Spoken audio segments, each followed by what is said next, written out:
May it please the Court. I want to start by thanking you for moving the oral argument to today so that I could be in Washington for my oral argument there yesterday. Happy to do that.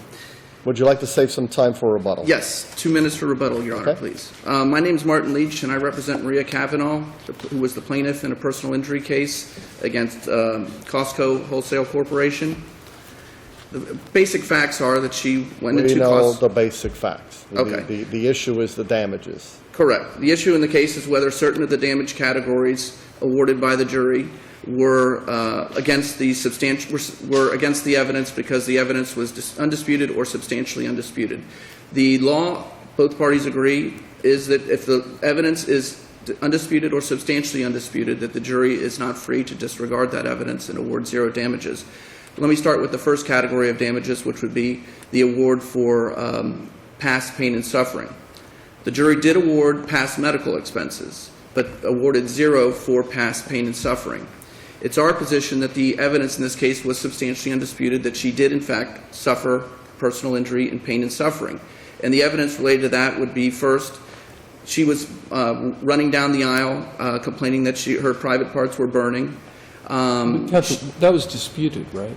Well, actually, it wasn't disputed. If you take a look, there's two Remember, witnesses. when you're telling us facts regarding what the jury determined, right now we're only going to look at the facts that support the jury's verdict.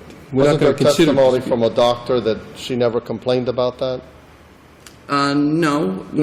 But also, wasn't there testimony at the scene, I mean, regarding whether she ran down the hallway yelling in pain? I thought there was contrary evidence that, in fact, she didn't do that. The store manager. And of course, we're not here to, that's for juries to resolve those disputed issues. James Cooper is the manager of the store. His testimony was he did not hear her say that.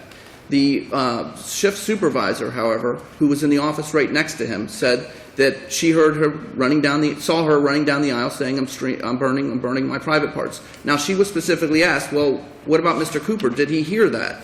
And her testimony was, I don't know if he could have heard it from where he was. All I know is I heard it. This is their shift supervisor that said that. Just because Mr. Cooper didn't hear it didn't mean that it didn't happen. I didn't hear it. I wasn't there. None of you was there. You didn't hear it either. But Mr. Cooper was there. But he was apparently in a different vantage point and wasn't able to hear it.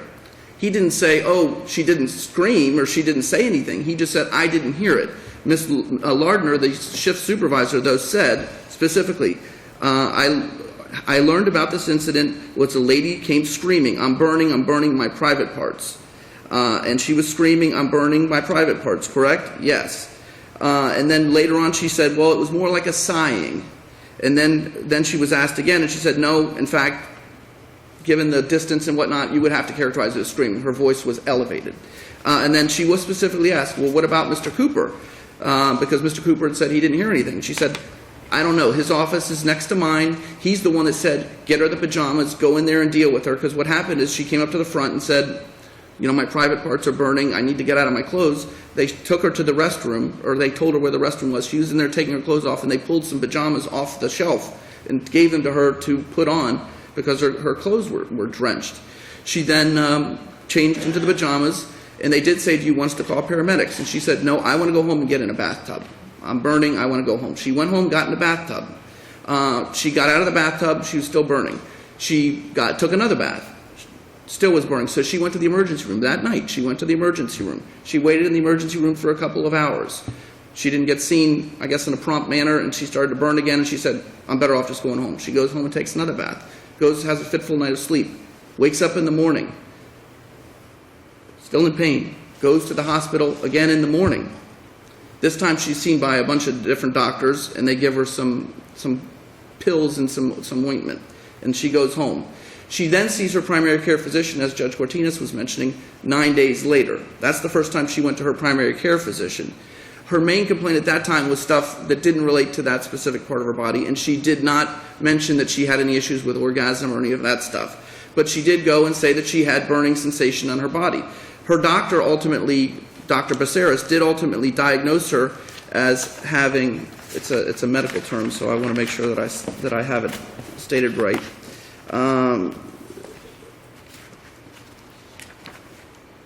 A toxic neuropathy. That was the diagnosis that he gave to her condition.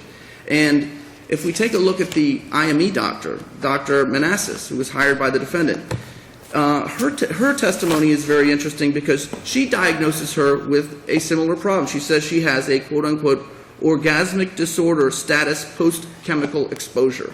That was the diagnosis of the defendant's doctor.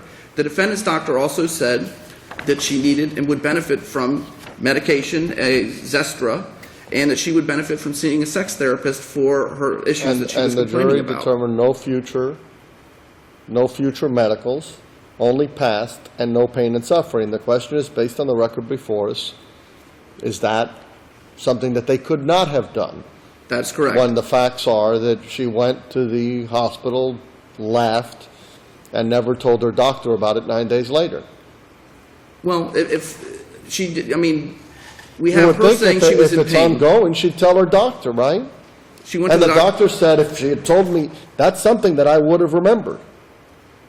Her doctor did say that when she first went in, one of the things she complained about was private parts. There was no examination that was done, and it wasn't the focus of what she was dealing with at that time. And the doctor said that if she had mentioned anything about burning in that area, he would have examined in that area, and he didn't. Well, yes. Yes. But yes, the doctor did say that she didn't think that it was necessary at that particular time. Right. That's what the evidence is. But the issue is when you are running down an aisle screaming, "My private parts are burning," you take 3 baths and you go to the hospital once at that night and once the next day. Is that sufficient evidence of some pain and suffering, or is that just a complete zero? In this case, the jury did award her past medical expenses. That's undisputed. So the issue then becomes, is the evidence of record substantially undisputed? I could say that 9 days, maybe it's not completely undisputed, but is it substantially undisputed where you have one of their own employees, their own shift supervisor, saying, "I saw her and heard her running up the aisle complaining about, I'm burning my private parts," gives her pajamas, she can go change, and then again, she does go to the hospital that night and the following morning, and her complaint at that time was about the private parts issue.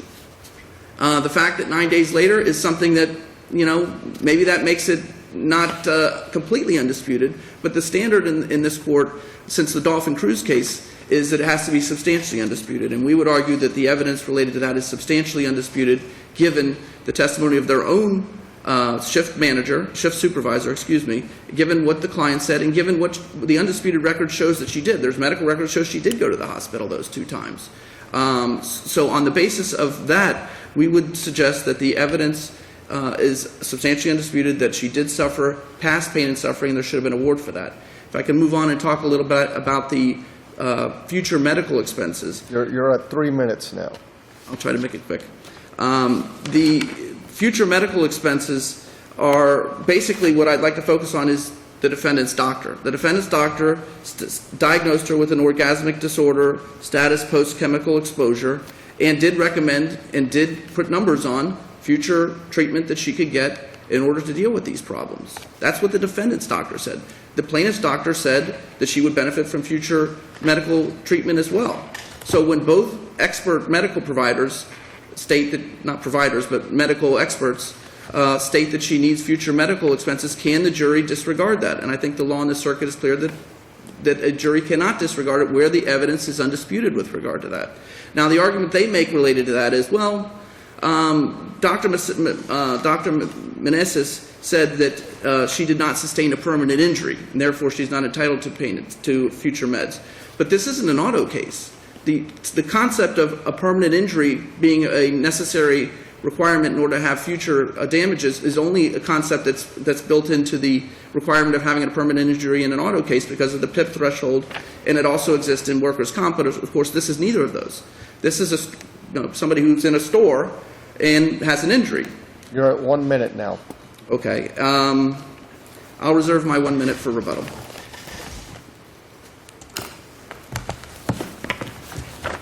May it please the court, counsel, David Grossman on behalf of Costco from Wadsworth Hewitt. The trial court did not abuse its discretion in denying the motion for new trial. In particular, what needs to be, when this case first came in, the history that she gave to Jackson Hospital, the first hospital she went to, that night, and then she couldn't be bothered, she went home with her husband, then came back the next day, was, I spilled Clorox on me and it trickled into my vagina.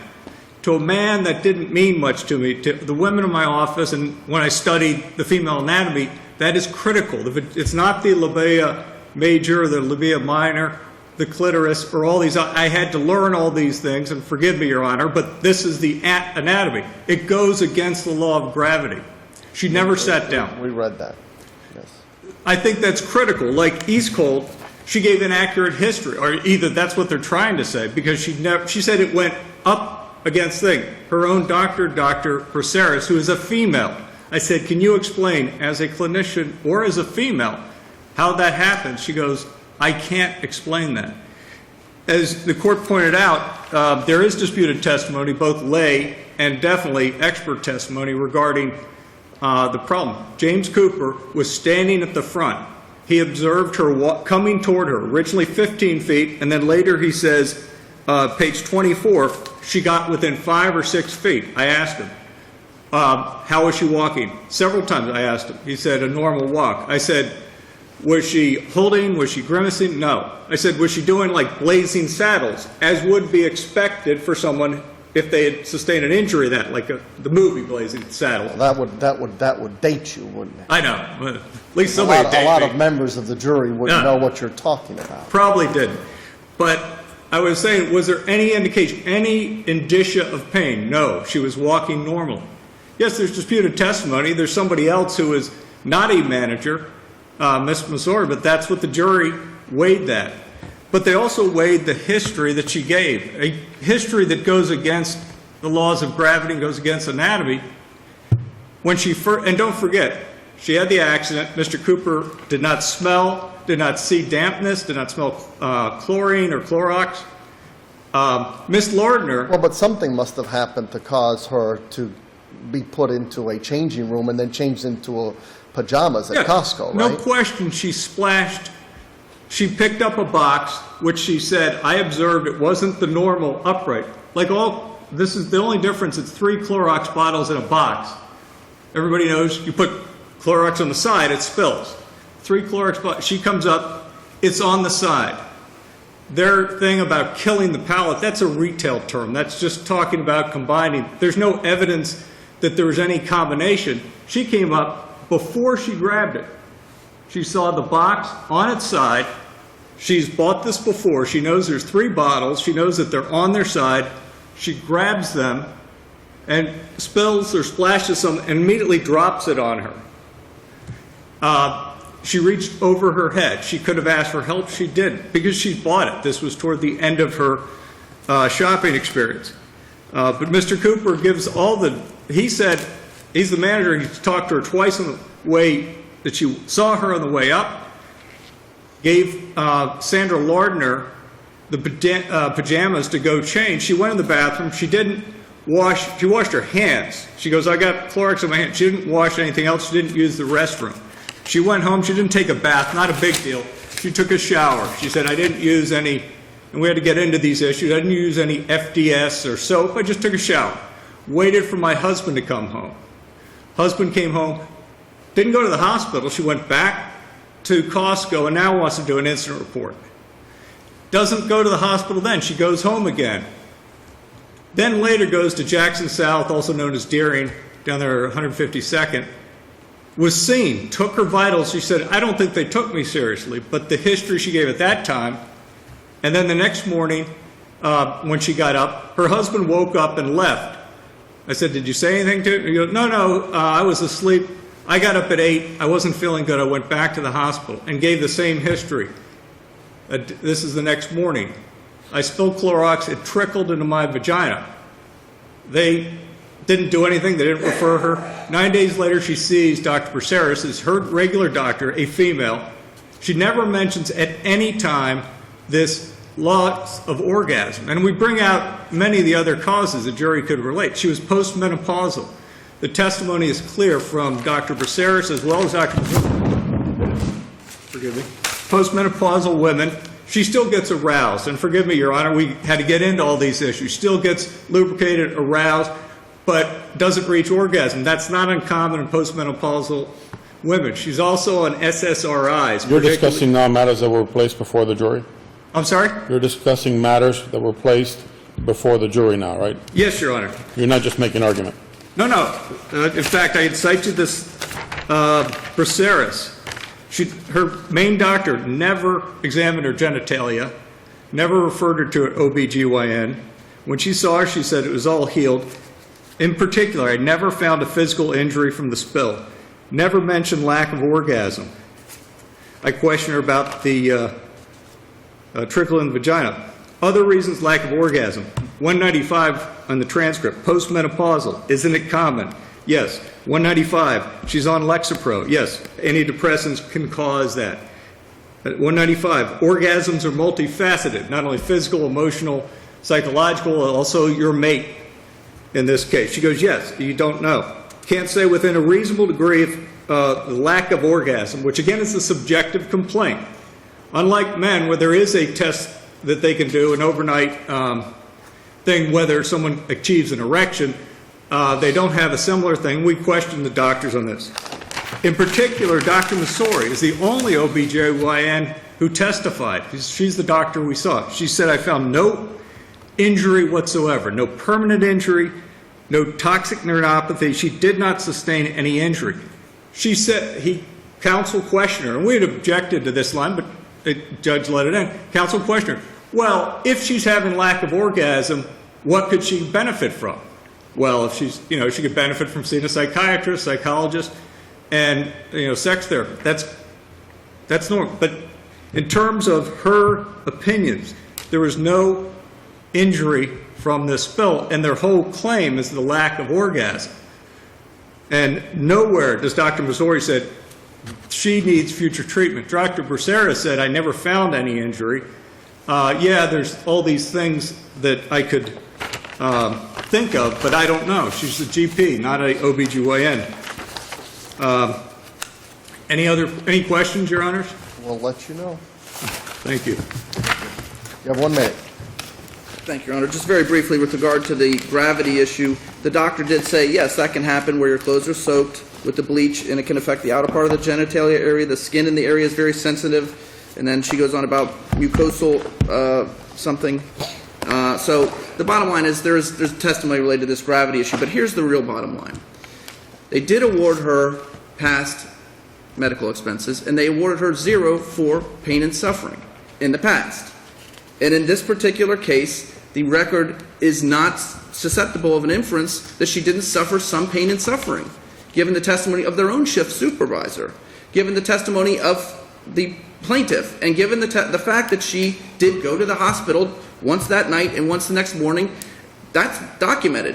Whether she took a bath or not, or a shower or not, well, you can say she didn't, but you can't say she didn't go to the hospital that night. And somebody who's in pain is somebody who's going to go to the hospital, not somebody who's, I guess what counsel's trying to suggest is that their member is making this whole thing up. The real bottom line is the jury did believe that she suffered an injury and did therefore award her medical expenses in the past, and therefore she should at least get some pain and suffering in the past. And on that basis, we would respectfully request that the verdict the judgment be reversed. Thank you very much.